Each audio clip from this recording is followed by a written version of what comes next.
So first off, good evening. And for some of you who are international, even though it is 1 or 2 or 3 o'clock in the morning, good morning.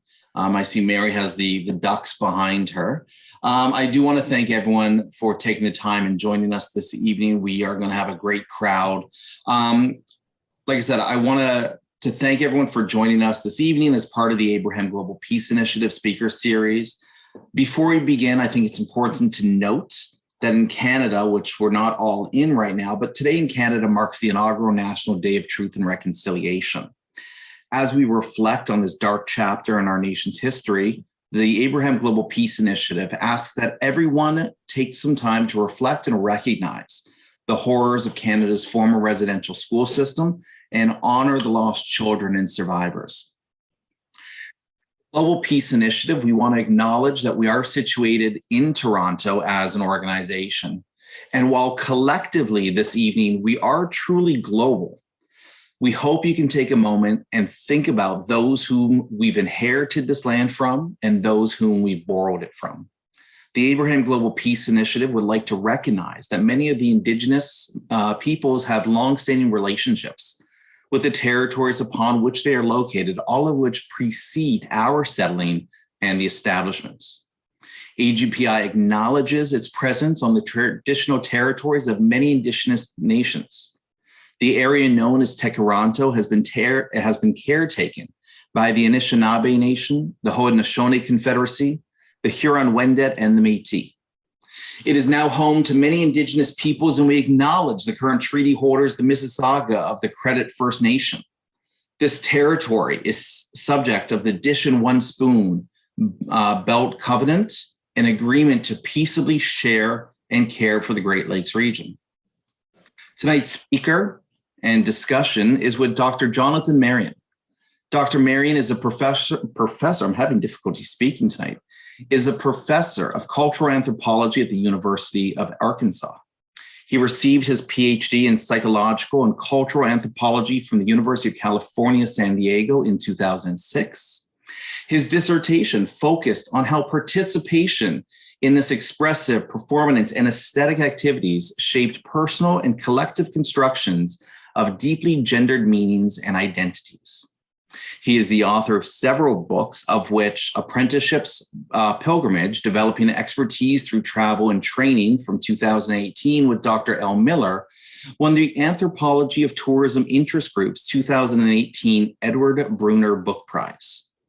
Ongoing research and publications continue to explore the interrelationships between performance, gender, embodiment, and identity, and he also studies, presents, and writes about visual ethics, theory, and methods in social science research. Dr. Marion currently serves as president of the anthropology affiliate of the Southwestern Social Science Association, is the past president of both the Society of Humanistic Anthropology and the Society of Visual Anthropology. He serves on the editorial boards of professional journals and is the director of the Visual Image Sense Lab. As well, he sits on the steering committee of the Medical Humanities minor program, and his students regularly present their own work at a variety of national meetings. The Abraham Global Peace Initiative would like to officially welcome him as part of our second speaker series. And with that, I would like to turn, the visual floor over to you. Thank you very much.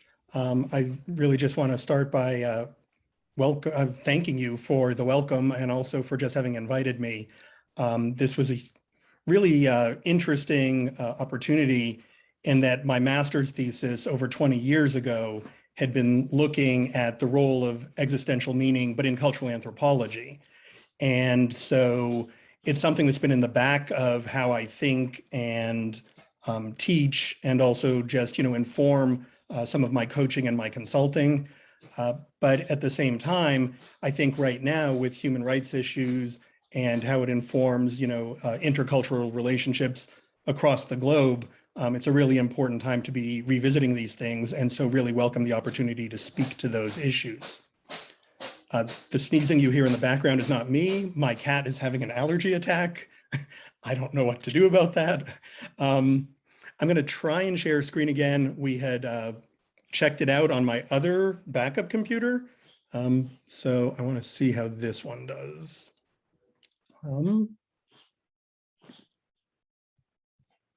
And so is that working correctly for everyone? Yes. Okay, fantastic. Great. So again, just thank you all. And just even to acknowledge, as Neil had from the outset, that this date as far as the Gregorian calendar has a certain significance in Canada in particular, but also to recognize that if we're thinking about what things mean to people, it's a different date in other calendars. Here I happen to have the Jewish calendar, which is a different one, but there's others as well. And so just as we go through everything, just to be aware of and think about how one thing can mean very different things. And that when we don't account for that, it leads to a lot of the misunderstandings and problems we have. So I want to start with today's conversation, but before I do, and in line with what we're about as far as addressing human rights issues, I want to bring up this famous quote from Rabbi Hillel of, if I am not for myself, who will be for me? If I'm only for myself, what am I? And if not now, when? And so as I'm going through the materials today, I want us to look at all of these things, right? So some of this information that we can gain from reflecting on Frankl's work really can be very self-informing and helping us live with as much meaning as possible. At the same time, it also should be applied to others and understand how important it is for all peoples, regardless of background, history, identity, to also be able to live in a way that's meaningful to them. And again, if not now, when? If we see these issues, if we see there are problems, then there's a moral obligation to do something. And so with that, I want to just give this brief overview. What we'll be looking at tonight are Frankl's original observations, the theory of logotherapy, some broader tie-ins for that work, Frankl's three meaning-making processes, his idea of dimensional ontology, which is probably one of the things which gets a little less popular attention, and then how all of this ties back into that issue of meaning and human rights. So with that, I want to bring us here to his book. The book was originally titled "A Psychologist Experiences the Concentration Camps" when it was released in German in 1946. The English translation of Man's Search for Meaning was published in 1959 and quickly became an international bestseller. And in 1991, Man's Search for Meaning was listed as one of the 10 most influential books in the US by respondents in a survey conducted for the Library of Congress. So for those who may not be familiar, Frankl had already sort of thought of some of the ideas that informed this work before he was taken to a concentration camp, but that crucible of human experience really sort of helped set in his mind how right the ideas were, that given that all of them were living in such atrocious conditions and circumstances where no one had control over the day-to-day and the atrocities and the actual living conditions, there was still something that was very telling of those who managed to still survive, those who were able to exhibit resilience, and those who withered. And what he basically came to see for himself was that people who could find some meaning in their life were those who still were able to persevere. How that meaning gets constructed is a topic we'll come back to shortly, but it's that point of the human need for meaning that really undergirds both this, which was his first book, but many of his other publications after that, as well as the whole field of logotherapy that followed. One of the things that I think is really important when we think about Frankl's work, however, is that unlike a lot of other theories, philosophies which talk about meaning, he was never saying a specific meaning. It was never the need for a given meaning. It was just that meaning had to be there. And so the key point there is it was any meaning. And one of the many, many famous quotes that go with this, this one's from a later work of his, but I think sums up much of his thinking very well, is that the will to meaning is really a specific need, not reducible to other needs. And it's this idea that really set him on a different path from many others who had come before, and was really the foundational idea behind logotherapy.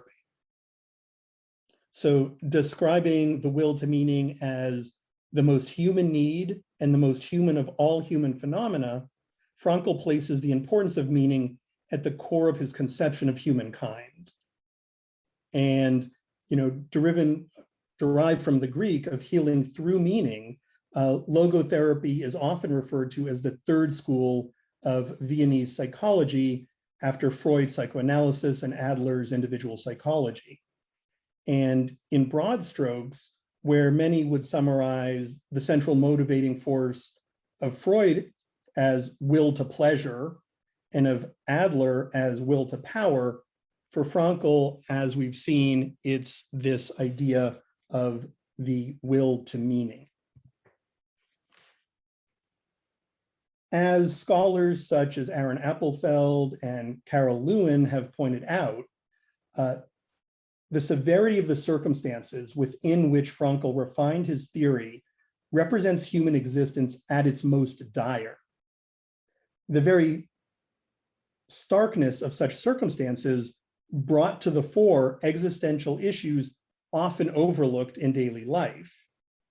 And born of such extremes, logotherapy has been applied across a broad gamut of contemporary life situations, including religious counseling, marriage counseling, counseling the aged, working with juvenile delinquents, working with emotionally disturbed children, dealing with various addictions, suicide prevention, and more.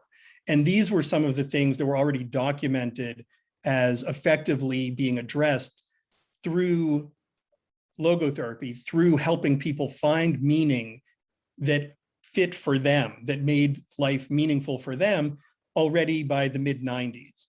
And so that work has only continued ever since. There's a lot of the ideas that also, so the suicide prevention piece, if you're a geek for social science, it ties back to some of Durkheim's work on suicide. And there's just a lot of ongoing themes there. And I think what the really undergirding idea is, which is why it's at the bottom of the page, drawing in my visual background, is, in short, meaning matters. And that's at the bottom in the sense of everything gets built on top of that. Which brings us really to what for Frankl were the meaning-making processes. He really identified three of them. And for Frankl, deep meaning, because we're talking about making life meaningful. We're not talking about the meaning of a word. We're not talking about referential meaning.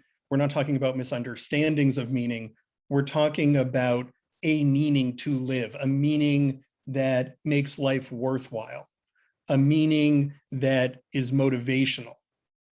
And so the first of these for Frankl, for simplicity's sake here, I have down as doing, but for him, it was really doing a deed or creating a work. And this may be the performance, the project, the presentation, the competition, that takes on a life of its own, that sweeps the person along for the ride.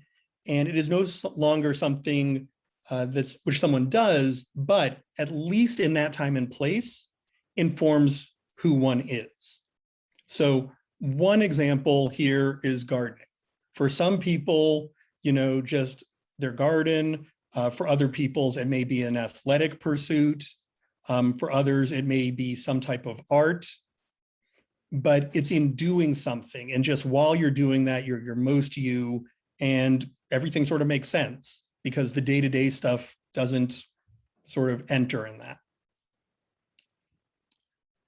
The question I would have for everyone is if it's doing a deed or creating a work, what's yours? What's something which works that way? Again, it may not be at the level of existential meaning, but what's something very meaningful for you? And I invite you to take a moment and just jot down a doing or a creating that has felt deeply meaningful for you. And if you like, please feel free to share this in the chat. We'll come back to some of those things, but just as we're doing it, I invite you to put those down.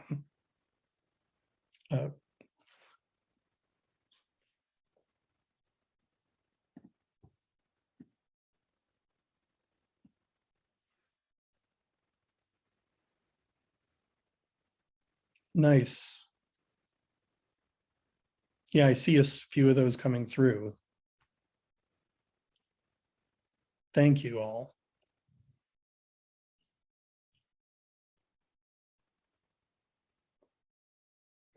Great question, Zainab. I see exactly where you're going. That actually is a better answer for the next of Frankl's meaning-making processes, which we will get to in just a second.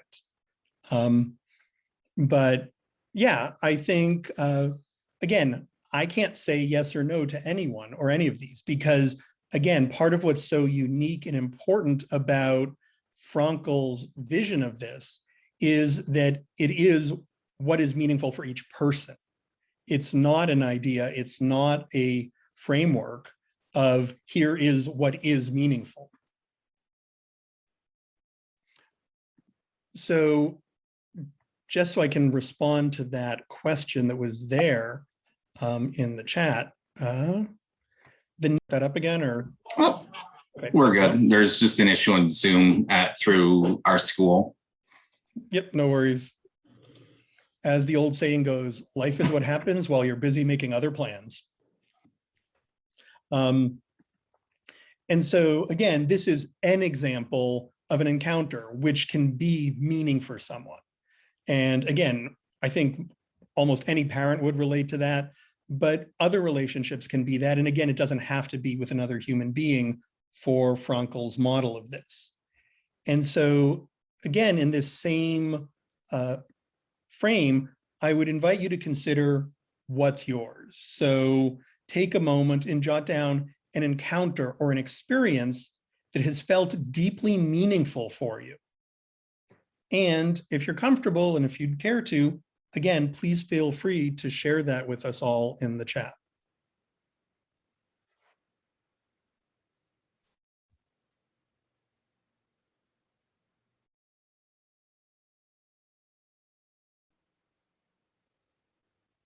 Yeah, encounter with nature, absolutely.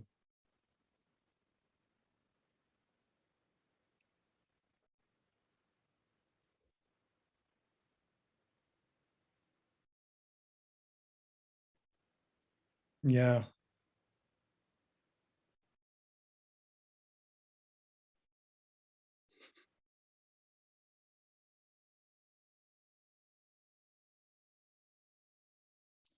I'm guessing there's a story behind that.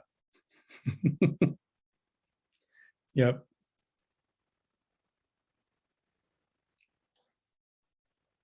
So thank you all. And again, we'll circle back to these very shortly. Oh yeah, I could totally understand that.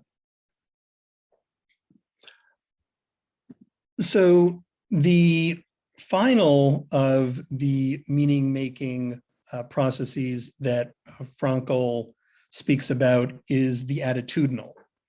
And to take a direct quote, most important, however, says Frankl, is the third avenue. Facing a fate we cannot change, we are called upon to make the best of it by rising above ourselves and growing beyond ourselves, in a word, by changing ourselves. And one of the many famous quotes that come from Frankl around this is this one, between stimulus and response, there is a space. In that space is our power to choose our response. In our response lies our growth and our freedom. So in this instance, I again invite you to take a moment and take note of a chosen response or attitude that you have chosen to take despite the circumstances that has been deeply meaningful for you. And again, if you like, please feel free to share this in the chat.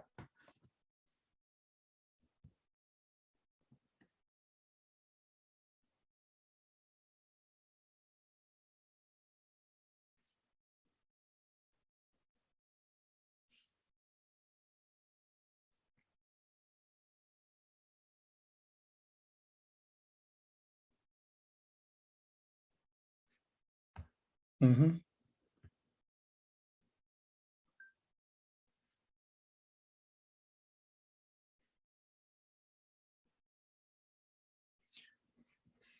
I think any of these things can be, right? Because again, if I'm using Frankl's model, it's what's meaningful to you. So if it's a matter of there's something that you're more aware of the challenges and the hardships in life and yet choose to focus on the gratitude, if it is recognizing chronic illness or chronic pain or imminent death and choosing not to just wallow in that, but to find some purpose, some meaning, some value despite that, then I think those very much fit into the framework that Frankl's suggesting for us and inviting as far as attitudinal meaning making.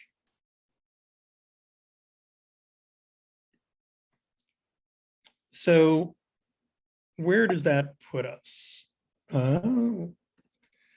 That puts us with this meaning making, which for Frankl is the doing, the encounter, or the attitudinal. And what I think really brings us in some ways to our main point right now is what can get in the way of all of these? What are the types of ways that someone somewhere on the planet might be able to find meaning and to live a meaningful life by a doing, by an encounter, even attitudinally, and yet because of different types of social control, structure, atrocities, violations of human rights, even that ability to find and make meaning really gets interfered with. Certainly, the acknowledgement that Neil led us off with regarding the significance of today in Canada, amongst many other atrocities that were part of that process, how many of the ways that different people could find and make meaning in their life were truncated by this, even in the cases where it wasn't the physical life.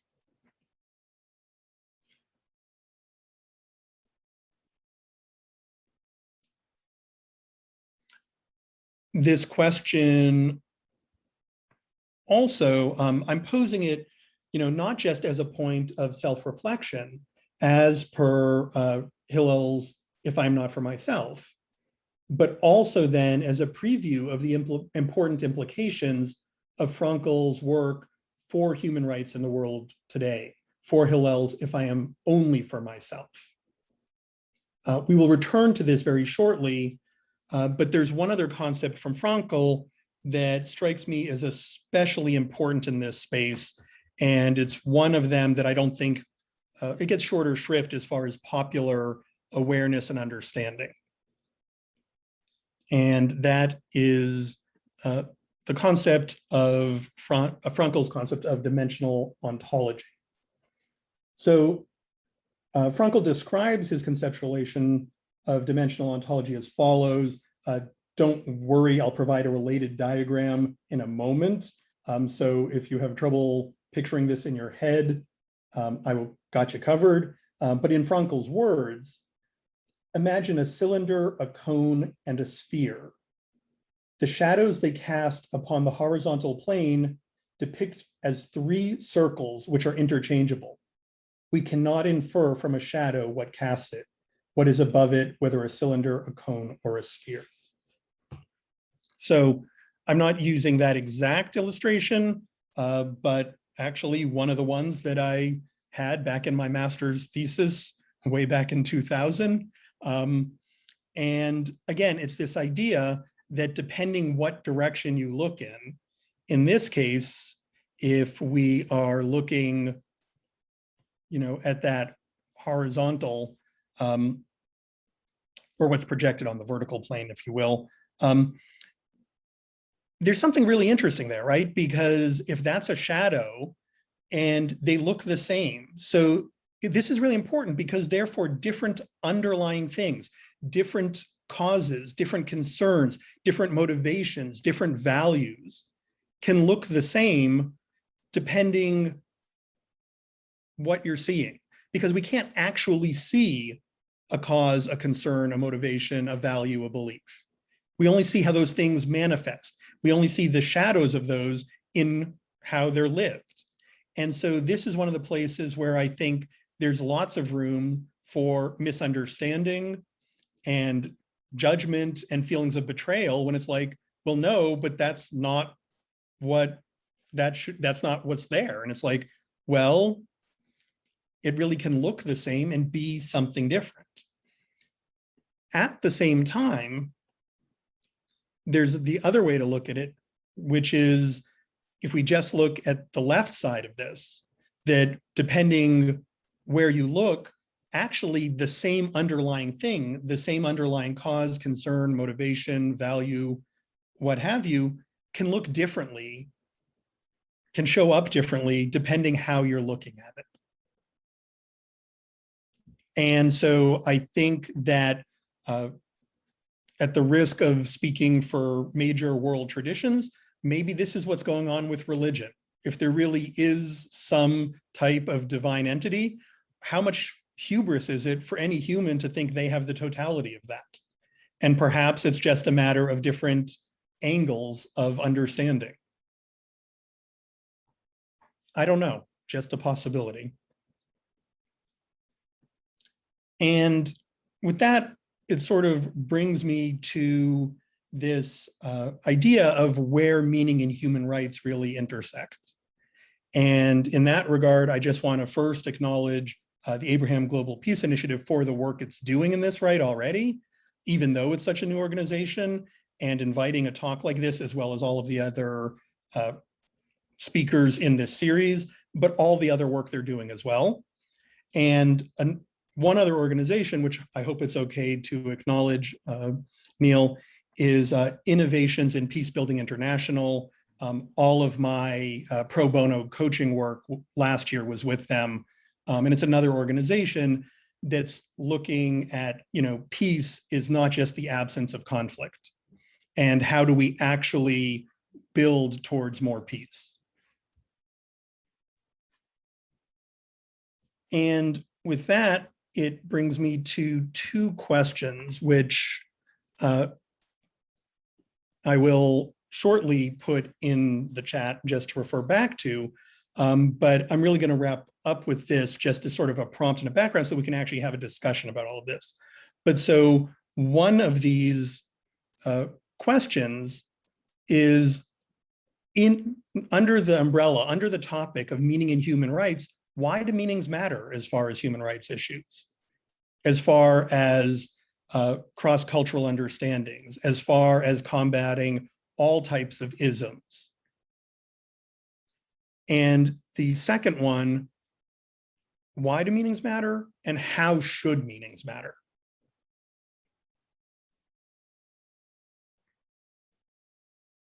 So with that, I will stop sharing my screen.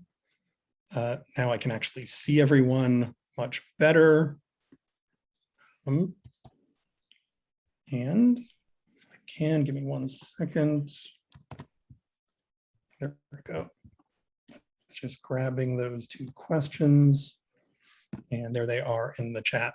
Yeah, and with that, I would invite us all to have a conversation about this, thinking about, having identified a doing, an encounter, an attitudinal situation that was very meaningful for us, and that sort of preview question of, what can get in the way of those? And then with this idea of how do meanings matter and how should they matter as far as human rights considerations today. So I don't know if Neil, you want to facilitate a conversation or? Absolutely. Yeah. So I'm going to ask everyone, I've just been scribbling down my notes here. If there's any questions that anyone specifically has, you can throw it directly into the chat, or feel free to unmute yourself. If this were elementary school, we can always say if you can use the hand up icon, but we are all adults. I'm going to start off probably a deeper question, and I apologize, but that's kind of where I am today. For Frankl, and I'm apologize because I'm reading it off my notepad here. For Frankl, the one thing he said that you can't take away from him is the way to respond to what he's meaning the Nazis did to him in the camps. The loss of one's freedom is to choose, the last of one's freedoms is to choose one's attitude in any given circumstance. This, for us as the Abraham Global Peace Initiative, is really what drives and guides our work in creating a forum and a dialogue to bring people together. Given what I would call the state of the world, whereby we have a rise in anti-Semitism, a rise in Islamophobia, a rise in just all-out xenophobia, war, hate, terrorism, political platitudes, crocodile tears, hollow acts, or appeasements, to what degree can we then apply Frankl's idea that when a person can't find a deep sense of meaning, they distance themselves with pleasure? How could we apply that to things like apathy, the distortion of facts, or what some of the hot water Kamala Harris got in today when she's talking about my truths, taking a stance over real truths? So how might you respond to that? Yeah, so I think there's actually three things in there. So kind of the way my brain works, and I apologize. Yeah, no, nothing to apologize for. The first one that comes to mind is you brought up, again, the Abraham Global Peace Initiative. And I think that it's an example of what do we choose to do. And so it's very easy when we recognize, so take the, rising anti-Semitism. That's something that obviously is beyond any of our control. That's what parallels what Frankl was speaking about those freedoms taken away by, the Nazis in the concentration camps. And yet that couldn't take away the freedom of the attitudinal choice. And so rather than essentially circling the wagons and saying, we're going to look out for ourselves, for our own, it is a choice. It is one of the freedoms we have to say, I see these problems and I see that we're not the only people who are facing these problems, and we're choosing to be in the world in a way which takes a broader perspective and wants to do good in addressing these things and trying to combat these things more broadly. I think we see this show up in a lot of the differences between some of the really extreme political divisions that are happening everywhere in the world, or maybe not everywhere, across the world, maybe not everywhere equally. And so you really start to see a difference, I think, a lot of the times between a mentality of, I faced hardship, this was difficult for me, so why should I sacrifice anything to make it any easier for anyone else? Versus those who say, I know what it's like to suffer, And therefore, I will try and step up and make sure that no one else has to deal with that. Go ahead. No, I was going to say absolutely, absolutely. And I think that that's sort of not just driving, as Daniela says, the work of AGPI, but I know that many of us here come, from backgrounds doing a lot of great work, whether it's in NGOs, in our own research. We have a number of teachers and teacher candidates here today. And clearly there's a reason you're here tonight. We're not leaving it up to other people. And I think that for many of us, we are taken by Frankl's words, that, this need to find meaning, especially for what he survived. And I mean, there's always, and I'm not going to do justice to this quote, but I remember, this one piece in the book where he's working in a camp and knowing that his wife has passed on and his friend's wife has passed on, covered in dirt and grime, makes the comment and the joke, if only our wives could see us today, right? Covered in all this schmutz. It's hard. It's hard to find our way out of the hole that Frankl talks about. And so what advice would you give for us who sometimes feel like the darker days are not behind us yet, especially with the work we're doing? Yeah. So again, I think part of what really resonates for me is, while of course the book is written after he's out, he saw what he was seeing as far as those who still were able to maintain some resilience and, keep going versus those who withered when no one knew what was going to be next.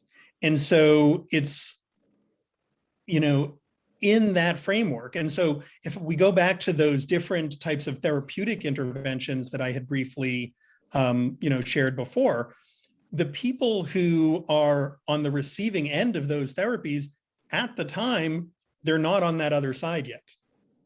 And I think that's why the attitudinal one, the last of Frankl's 3 meaning-making processes, is so vital, because that's where it's saying, no, we don't have control over so many of these circumstances in life. There are atrocities happening. There are historic atrocities that are still coming to light. There are human rights violations and atrocities happening, so many places on the planet right now. There are hate crimes, which maybe don't rise all of them to the level of human atrocities, but are still very problematic, and which in many ways have the effect of, really in some ways murdering the spirit of either an individual or groups of people, even at the same time as ostensibly, oh, they're okay. And so it's in actually looking for what actually could be meaningful, what actually would give meaning for the people themselves, and not coming in. And this is where some of my background from cultural anthropology comes into play, that there have been so many well-intentioned NGOs, for years and years, but who decide what interventions to offer in different places in the world without actually finding out what actually matters for the people themselves. Mm-hmm. And this can be at very practical levels, very logistical levels. So one example I can think of, from some of my older cultural anthropology background is, finding a place where water temples are considered, oh, that's purely religious, and therefore we don't need to take it into account when we're introducing new rice crops. And now that we have this new super rice that's resilient, we can water everywhere. Well, no, because if there's water everywhere, then there's stagnant water everywhere, which means that you get infestations of insects which actually eat all the rice. Whereas the water temples, yes, they had a religious significance, but they also controlled. So there was only a limited amount of water at a time, and there were enough ducks that could actually account for the insects there. And so, that's one aspect. But there's also then just even that very meaning-making aspect of what's meaningful to people. Maybe it's not a matter of an actual food as far as nutrition, but what's the significance that has for those people as far as the history, the longevity, the traditions of being able to continue, whether it's to gather that, to plant that, to eat that. We within the Jewish tradition, we just had Sukkot, which is of harvest. And what if someone can't do some of the things that are religiously significant to them, whatever tradition they come from? You can make other interventions, but it may be, well, we don't actually get to be ourselves.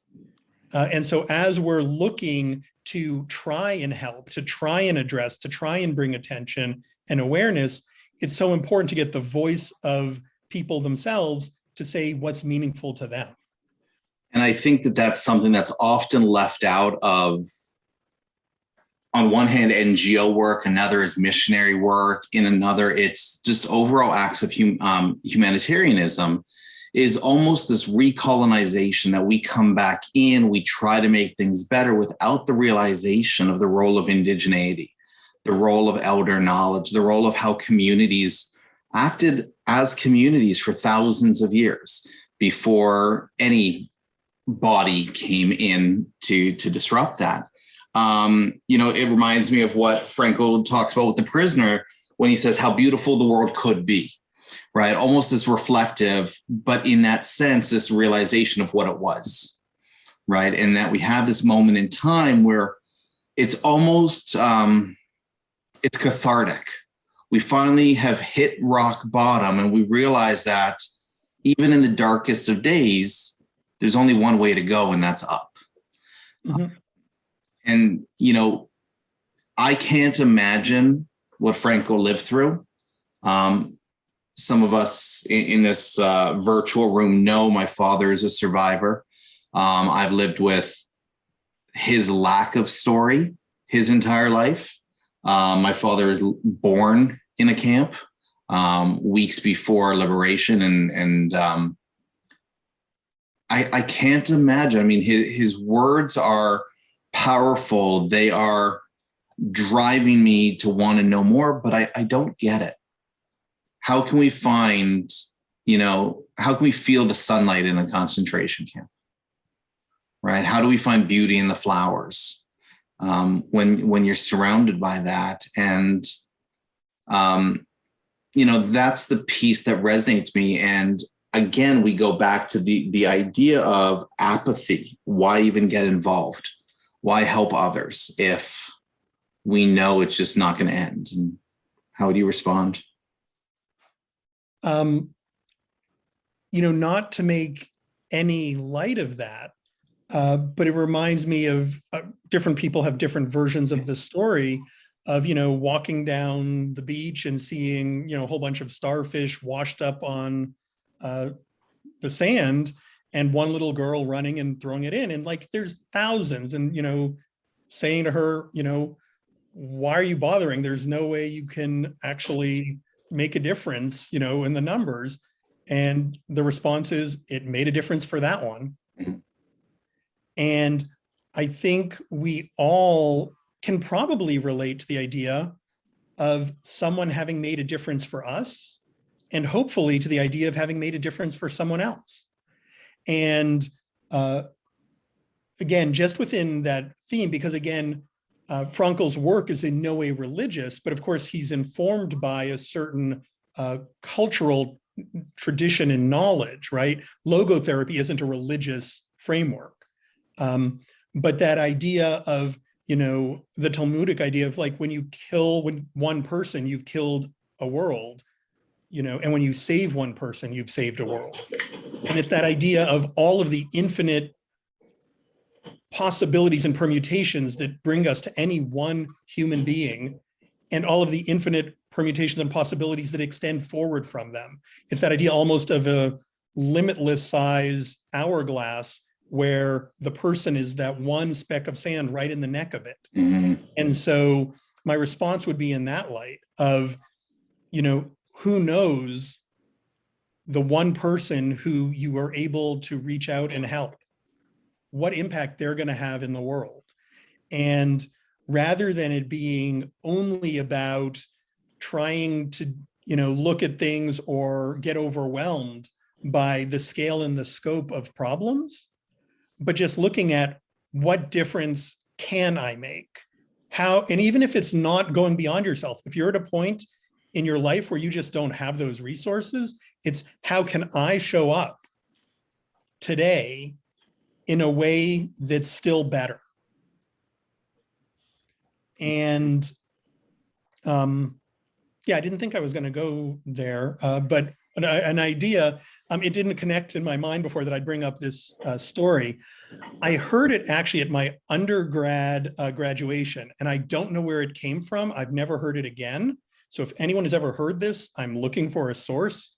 I don't claim it as my own. But the way I remember it is that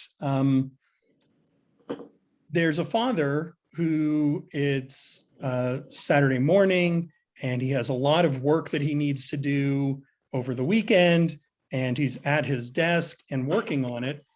And his young daughter runs in, and she is bouncing off the walls, exuberant. She goes, Daddy, it's Saturday. We're going to the zoo today. We're going to the zoo today. Can we go now? And he says, very soon, sweetie, like I have a little bit more work to do, and then we'll go. Oh, great. Okay. And she goes off. Half an hour later, 45 minutes later, she comes back. Is it time now? Is it time now? Goes, almost. Oh, okay. And she goes off. Another half hour later, she comes back. Is it time now? Not yet, honey. And he doesn't realize it because he's trying to get there. But like if you or I were watching, you would see the drop in the expression in her face and her energy. And now it's an hour, and she comes back and very despondently, Daddy, are we going yet? And he realizes like this isn't going the way he intended. He's trying to think, he feels he has to finish this. And so he realizes there's a magazine right next to him. And there's probably National Geographic, I don't know. And there's a map of the world on top. And he's like, what can I do? He's trying to do his best. He's a good father. And so he thinks he has a brainstorm. And so not super small, reasonable size pieces, he tears it up so it's like a puzzle. And he gives her this and he gives her tape. He says, honey, I'm almost ready. Go and put this puzzle together with this tape, and then we can go. 5 minutes later, she's back and it's done. He's like, how did you do that? And she turns it over and says, well, on their back, there was a picture of a person. And if I figured if you made the person right, the world would be okay too. He puts down his work, they go to the zoo. And I think that has application for us as a story, that it's not always about trying to address everything at a global scale, because that's not the level at which any of us live. Certainly global forces, circumstances, happenings impact each of us, but every person lives as an individual. And therefore, I think that's part of what Frankl's work gets at, that it's the individual meaning for a given person, and that no one can supply that, no one can give you that. But the greatest gift in some ways that we can give is help someone find that or get the obstacles to that out of their way. It's a great story. Gloria, just unmute. Yeah, perfect. Yeah. I have a son that works in third world country with an NGO, and his NGO has become a model for others. And part of the reason is he speaks a local language, he speaks the lingua franca, and of course he speaks English. And nothing delights him more than to go out into the villages, which of course most of the NGOs don't do. They have people come in and they ask them questions. So he goes out, he sleeps in their huts, he eats their foods, and he listens to them. And he can relate to them because he can talk about the tribe he lived with and knows. And so they trust him. So he's built up trust, and they'll tell him things they wouldn't tell anyone else. And they couldn't tell anyone through an interpreter. So that's, yeah, his story. Yeah, no, and I think that speaks to, we can never in some ways truly know or understand the meaning for someone else, but we can still be witness to it. We can still be empathetic regarding it. We can still be respectful of it. But all of that depends on actually hearing what it is. And what you're relating to us is, if you're not going to go and listen, if you haven't actually set up the circumstances where people feel that it's okay to even speak these things, you're never going to know.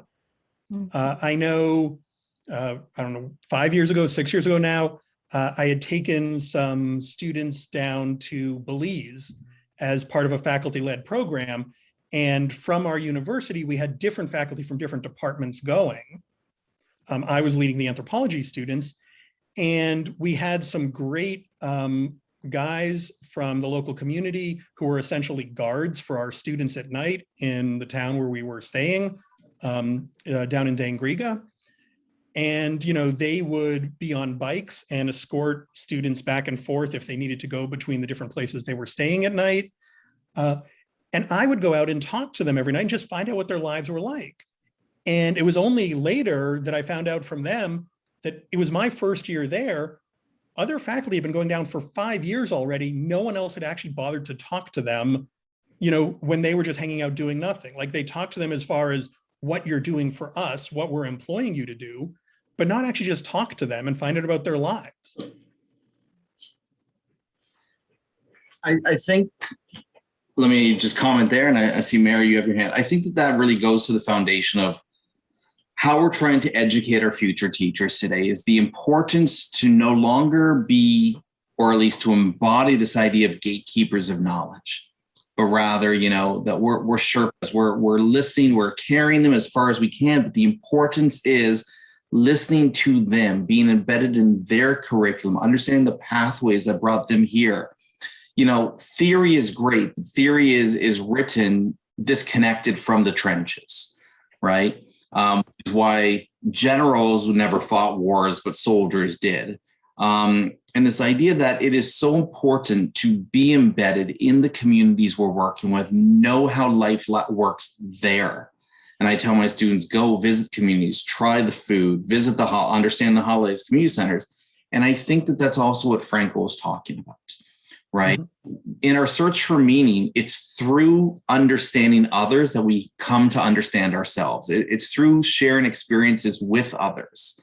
I think the timeless question in philosophy is, what's the meaning of life, right? And that really, I think, is man's search. And humans' search it's not so much finding, but it's the search, right? It's the journey itself. And whether it's in Belize and being embedded, for Gloria in the NGOs all over, just surrounding ourselves with others to learn with and from them.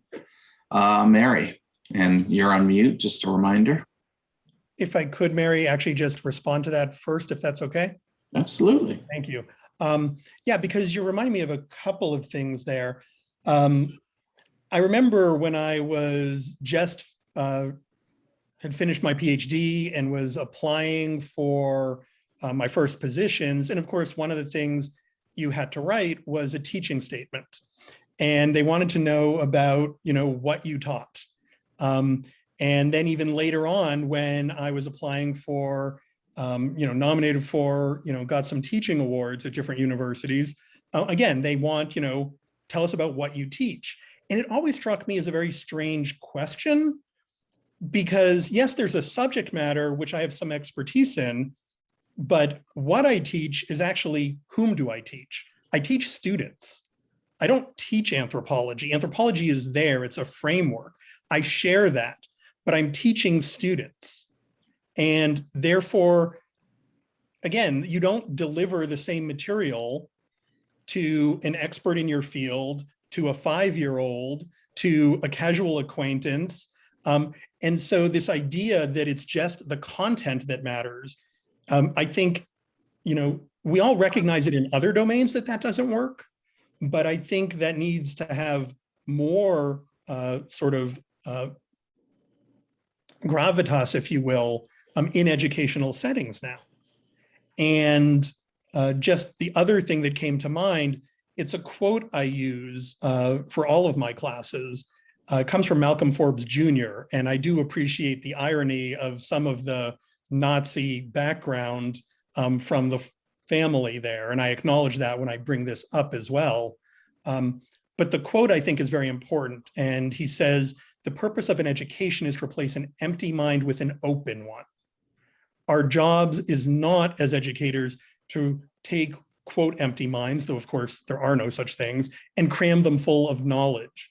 It's to help people be open-minded, to help them ask questions and develop their own understanding and their own tools." And I think that applies to what you were speaking to as well, Neil. Thank you for indulging me, Mary, and I would be delighted to hear what you wanted to bring to our conversation.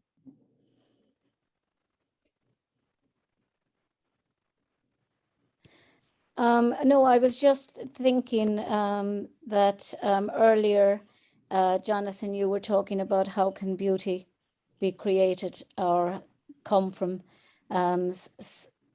situations that are so ugly. And it reminded me of, I suppose, Viktor Frankl's quote, "Those who have a why to live can bear almost any how."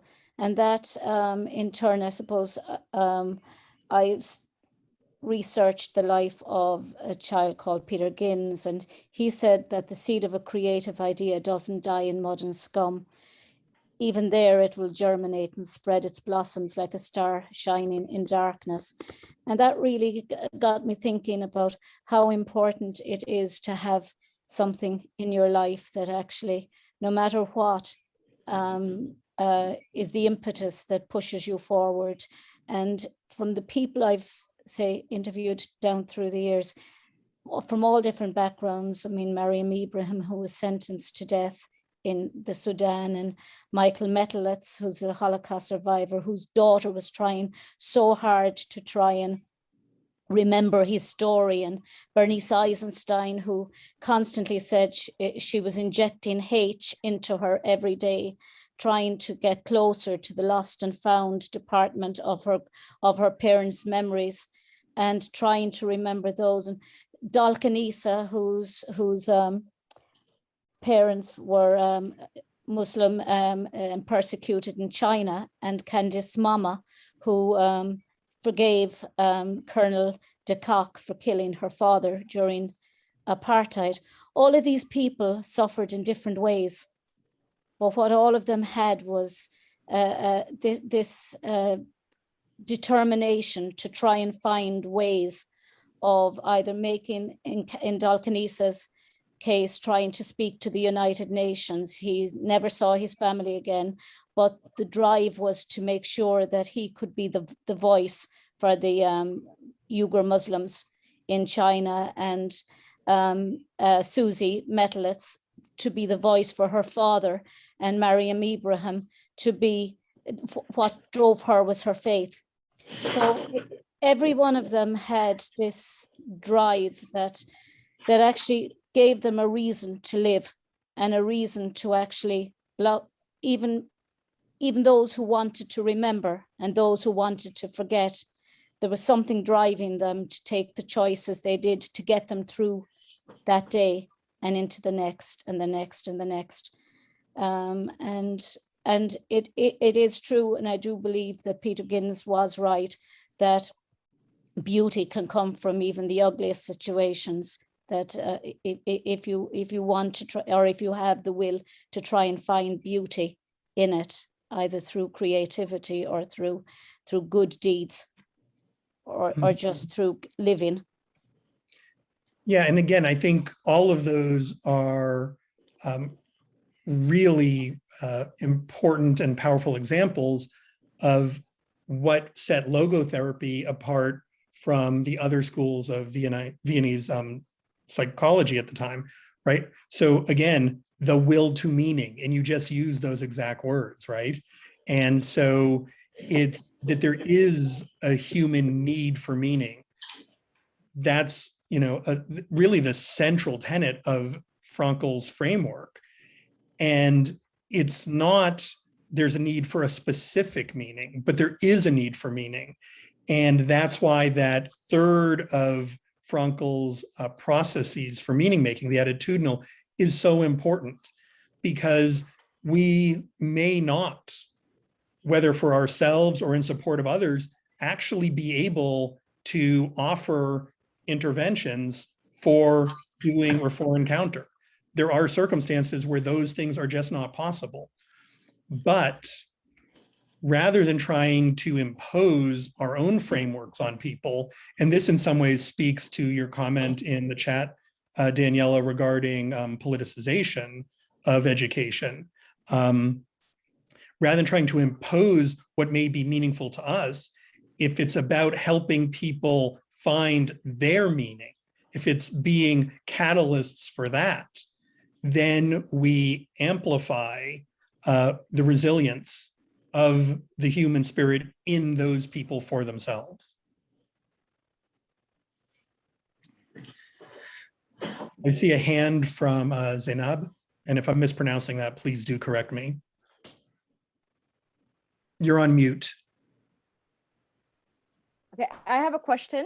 I think the hard thing about someone like me is I have a hard time understanding Holocaust, in the sense of you can hear the horror, but I am not exposed to it, and I feel like it's very hard for me to understand what really happened. So I do think I'm glad I came to this thing. I didn't know who Viktor Frankl was. Never heard of him in my life, and I feel like, how do we educate ourselves more and try to understand? Because to be honest with you, one of the biggest issues between Muslims and Jewish is that I'm only listening to Muslim people. I don't think, and therefore I don't want to know their voice, and I don't know anything that the Jewish people, their thoughts, their views. And I do think, how do we come together to start hearing each other? Because Exactly. I'm so moved by Viktor Frankl's meaning, and I do think just the spirit of surviving and going through what you guys went through it just shows human resilience. To be honest with you, we need to be empowered by it. Like, you can go from that and become what you guys are. So I do think, how do we have meaning, and how do we understand you without feeling like, I think a lot of the issues with the Jewish and Muslim problem is that we're always told, do not get close because of the Israel-Palestine conflict, but then it dehumanizes you, because it's like, that's not the only thing about you. Like, I want to know the pain of you and the problems, and I want to understand. And I think we have to have peace by understanding each other. And we're never going to have that if we're only going to listen to Muslims, and Jewish people listen to Jewish people. So how do we understand each other? That was my question. Sorry. It's a great question. Yeah. So as far as specific educational opportunities regarding the Holocaust, I would leave that with you, Neil, as far as both, some of your own work, some of the work of, the Abraham Global Peace Initiative, and also, I don't know that area and the particular resources super well. As far as Viktor Frankl, you can easily search for his name, and there's different institutes that are named after him that are about his, following his model, but many of the books that he wrote that are readily available, and which I find very powerful. And then the third thing that I wanted to bring up there that I think is a really important part of what you're bringing up is just the need for empathy, the need to understand that, lots of different people have suffered different things and in different ways, and that it's a problem. And it goes back to that dimensional ontology bit. If we think that all suffering looks like ours, or if it doesn't look like ours, it isn't that, suffering, or that because I've suffered, I know what it's like for someone else. And, one of the things that's important there, and that I see too often, is when some people will say, well, yeah, but in comparison, what someone else is dealing with isn't as much. But what they're missing is that all human experience is relative. If that's still the most painful experience that person has ever had, it's still the most painful thing they've ever had. And, they don't have a different frame of reference. And, on the topic of empathy, Brene Brown and her work around vulnerability, I think, is tremendous. And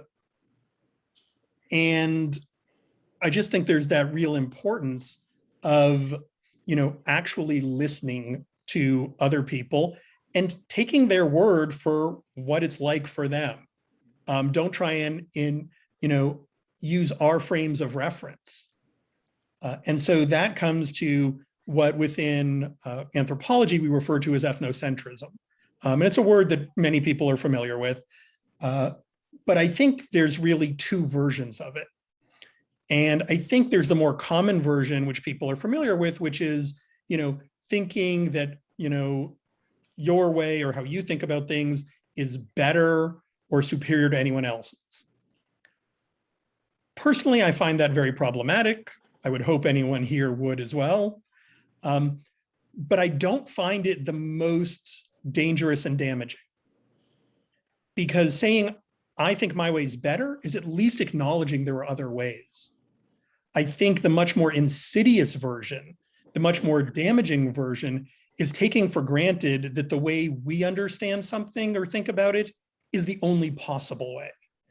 And it's so easy, maybe with no ill intent, if you've only been exposed to a certain way of thinking, a certain way of being in your entire life, then how would you know a different way? And therefore, it's this internalized version, which until someone's exposed to anything else, you can't fault them for, where they're coming from. What I think is so crucial, though, is as we as human beings become aware, wait a minute, there may be a different way, not sticking our head in the sand and saying, no, I'm happy with the way, things are for me, or I'm comfortable with my viewpoint. It's actually doing exactly what you've done and exactly what you're advocating for, which is, no, let me find out more. Let me hear more. And not just passively, let me seek out more. And if, honestly, I think we'd get rid of all the problems if everyone actually actively sought out more of just truly trying to understand how everyone else thought and felt. If that was a genuine intent, I think that would take care of half the problems right there. If I can just add, and Zainab, you bring up a good question, and something that I have something I've dealt with in my last 2 years at York, but even just growing up Jewish, is the dynamics between Jews and Muslims as being different than Israelis and Palestinians. And the problem that I'm encountering is we have a hard time separating politics from people in general. And as teachers, we need to make sure that, and Jonathan, you mentioned, we don't teach social science. We don't teach anthropology. We teach our students. And we teach, in our case, children.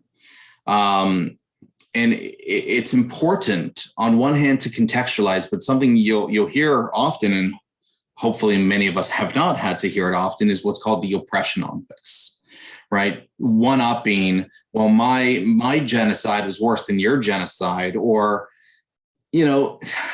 it's not about one-upping, as you say, and the oppression Olympics can't be a thing. If somebody wants to take that honor, great, you win. I hope nobody has to win that. But realizing, and, I grew up in Thornhill. Thornhill is it's the largest community, largest diaspora of Jews in Canada, that the world, for us, never went past Steeles Avenue, which is the border of York region. And when I realized it did, I realized that the world wasn't Jewish centric, that we need to sit down and I need to see you, Zainab, not as a Muslim who you visually look like, but as an individual.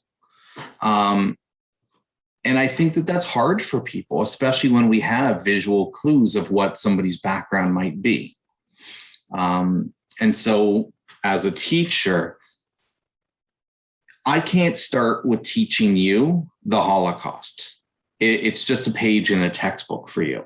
Whereas you can't teach your history to me and have me understand it fully. It's needing to find that common thread, needing to find some sort of context in that story in my story, to then begin narrating your own. And that's where I think we can come together. We also, as teachers, need to break the mold and realize we're not the gatekeepers, right? I don't know everything. Shocking for my students. I don't know everything. And maybe that is the meaning of life, the realization that we're always going to be lifelong learners. But as Jonathan, you've said, and Mary and Gloria and Zainab and in the chat, we need to not just hear, but we need to listen to the voices on the ground. We need to sit at the table with those, who are talking and listen, and then find commonality to then build relationships from. So I get very deep at 9:30 at night. Well, I would actually be very worried if, given the topic and the source material that we're dealing with tonight, the conversation didn't get deep. That would be more concerning in my mind. Absolutely. Yeah, and I think just to play off that, last point there, Neil, and it also ties into the point that Daniela, you have in the chat, bottom of the chat right now, is claiming that we can understand another human being's experience, I think is a very arrogant position. But that doesn't mean that we can't empathize with their experience. We've all had some type of suffering, regardless of the reason, regardless of the dynamics. And so to understand what it is like to suffer as a human being, that's something available to all of us. And so if we're willing to listen and accept other people's realities as being their realities, then we can empathize and say, yeah, I appreciate that, there's suffering from that. Not that I can identify with your suffering, but I can identify with what it's like to suffer. And I can care that there are reasons why another human being is. And therefore, again, going back to that idea from Rabbi Hillel of, if I'm only for myself, what am I? And so knowing what it's like to suffer, if I can do something, if I can offer some type of intervention, then I will. And I think that that's why Frankl's work has become so timeless. You don't need to be Jewish to understand this book.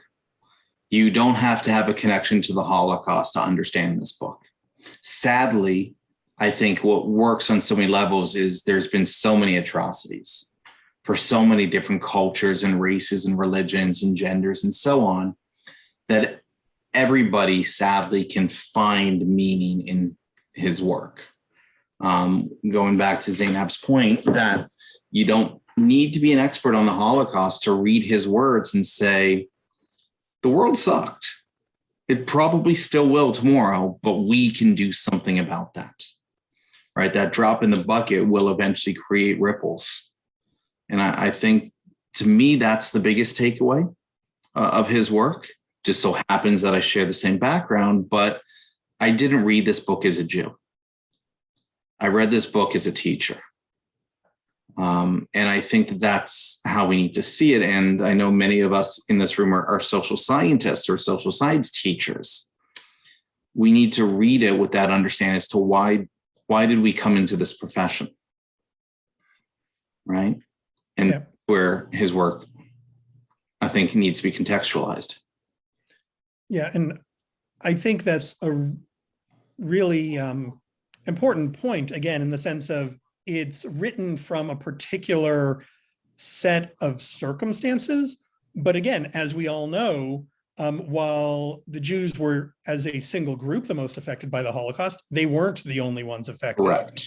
And he was writing about what it was like and what he saw unfolding around him in a concentration camp, not only as a Jew in a concentration camp. And so, again, some of my heritage is, shared as far as of the family, but I came to the work as a graduate student in cultural anthropology and saying, okay, there's a lot of work I'm seeing that's about meaning cross-culturally, but it's not actually the meaning of life. It's not the existential meaning that Frankl is really foregrounding for us. And so if we're really trying to understand other people, other ways of living, what it's like, then we have to look at that level. And so that was my impetus for my master's thesis, was how do you bring that existential sense of meaning into cultural anthropology and inquiry? Fantastic. Very interesting. Are there any other questions? And unfortunately, my screen has frozen again, so I'm not able to see if any hands are up. There aren't at the moment. They're in the chat, if you can still see it. There's a comment about, the importance of still hearing survivors' voices while we still can. Yeah. In this context of the Holocaust, that's 100% true. And, time works the way it does, and it's running out. And I would also extend that same framework, though, to any other type of atrocity, that, time will progress for all peoples everywhere. And it's really important, if we're going to hope to leave a better world than we entered, is to learn from those and listen to those experiences for all people. I think for me, what's also so important about Frankl's work is it's not only at that level of, yes, I brought it today in the context of human rights issues, because, that's part of the mission of the organization here, but it's absolutely applicable to every human being in their own life. Unfortunately, as far as what happened, like an acquaintance of mine, yesterday would have been the 1-year birthday of her daughter, who unfortunately at 8 months through sudden infant death syndrome, one morning just wasn't alive anymore. And, if that isn't, suffering at the deepest level, to lose a child and to not even have a reason that you can explain, and Frankl's work is relevant for that and trying to find not find the meaning in the loss. I think that's going in the direction of that toxic positivity that we unfortunately see so often, regarding, everything happens for a reason, as opposed to everything happens and you need to find your reason for continuing to live your life. There are lessons we can take from anything if we choose to.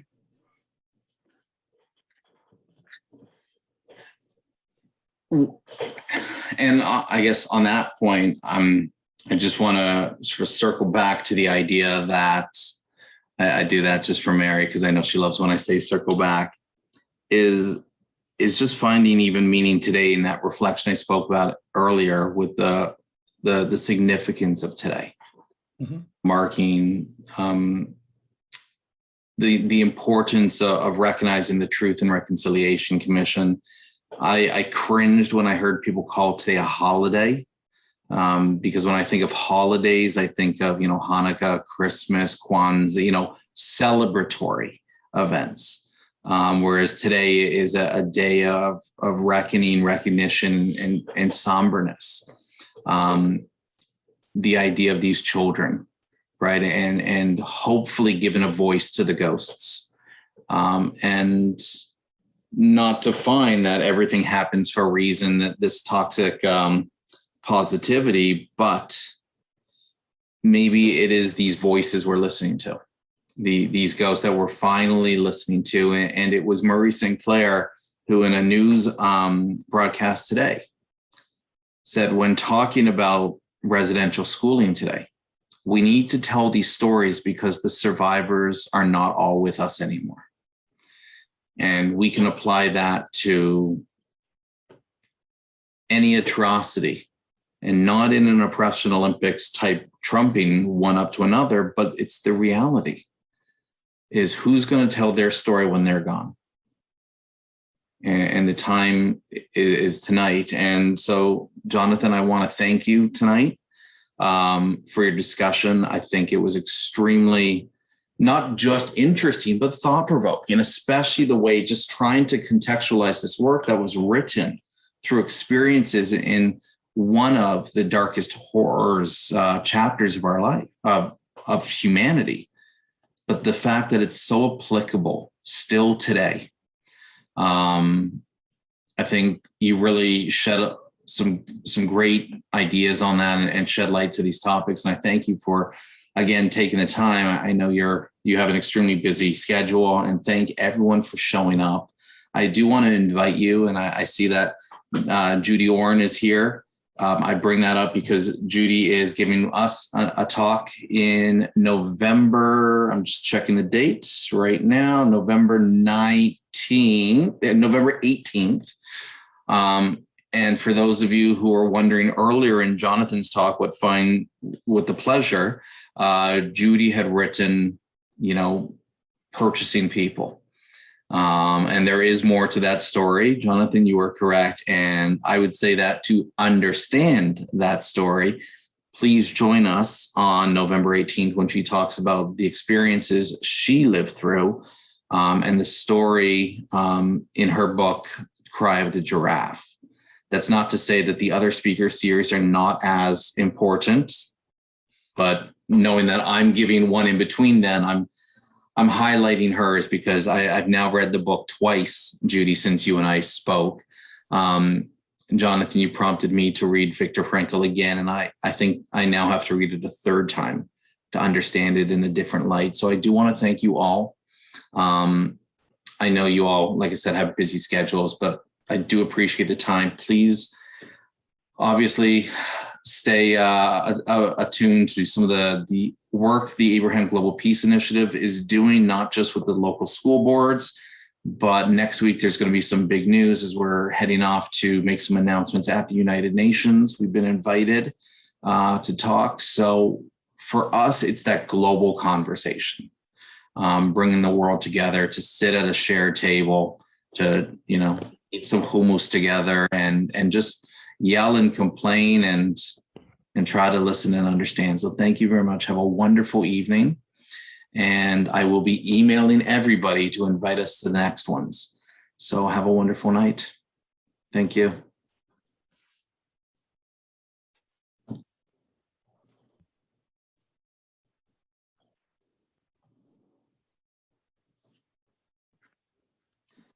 I'm not even sure.